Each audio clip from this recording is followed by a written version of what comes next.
still wearing the dark suit he wore the night he was found dead. So severely haunted, children are banned from spending the night. And Ouija boards are strictly forbidden.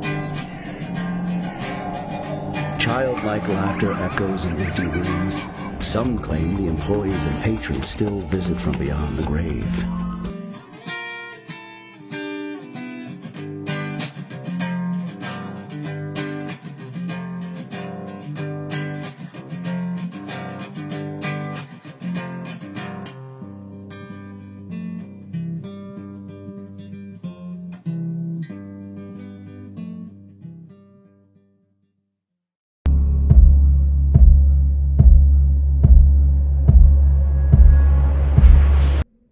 It is said that spirits tend to be more concentrated in places that have experienced a lot of deaths or births.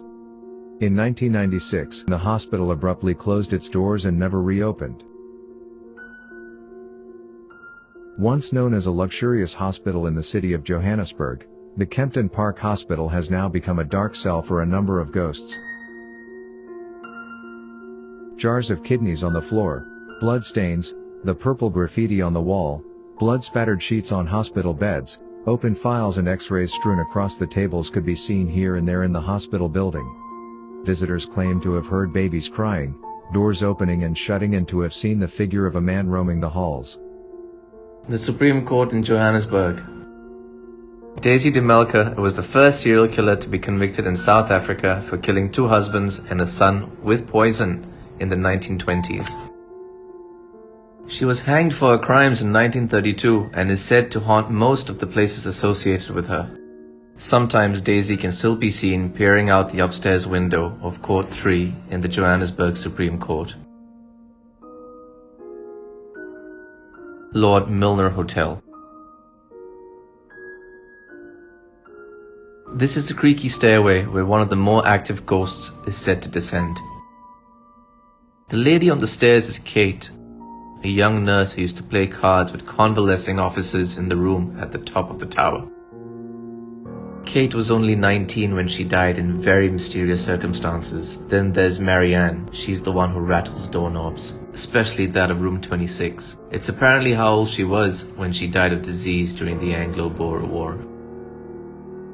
The afterlife prison. Pieter Gijsbert van Noodert was the governor of Cape Town in the early 1700s. During his time, 4 soldiers tried to flee his harsh rule. They were imprisoned, and when they tried to escape, they were sentenced to death. The governor refused to overturn the sentencing and also attend the hanging. The last soldier to receive his sentence cursed the governor with his dying breath. When officers went to report to the governor that the execution had gone as planned, they found him dead. He was slumped in his chair with a look of sheer terror on his face. Locals blamed the curse, but some people went even further with it. They believed the curse was not only to kill him, but to also tie his soul to the prison forever. These days, visitors to the Castle of Good Hope have reported seeing him roaming the hallways. They say he seems totally unaware of his situation as a ghost and just stares at tourists as if they are new prisoners ready to be executed for their crimes. In the Tokai forest lies the Tokai Manor. The story goes that in the mid-1800s it was owned by a man called Petrus Eckstein. He loved wild drunken parties, and for him, New Year's Eve was the greatest party of them all. One New Year's Eve, Petrus challenged his son Frederick in front of all of the guests. He made a bet that Frederick should ride his favourite horse up the steep steps of the manor and into the house. His son did this and all the guests cheered. As he went back down the stairs though, a slave rang the bell to signal midnight. The horse got spooked and tumbled down the steps, dragging Frederick to his death. This violent end is said to have bound Frederick's soul to the house, specifically in the way that he died. In the years since then, people who have worked or visited the house report hearing strange sounds, drunken laughter, or the echoing of horse hooves. Then there are some who swear they've seen a man in old-fashioned clothes galloping along on a horseback in the forest, especially on New Year's Eve or in the early hours of the morning.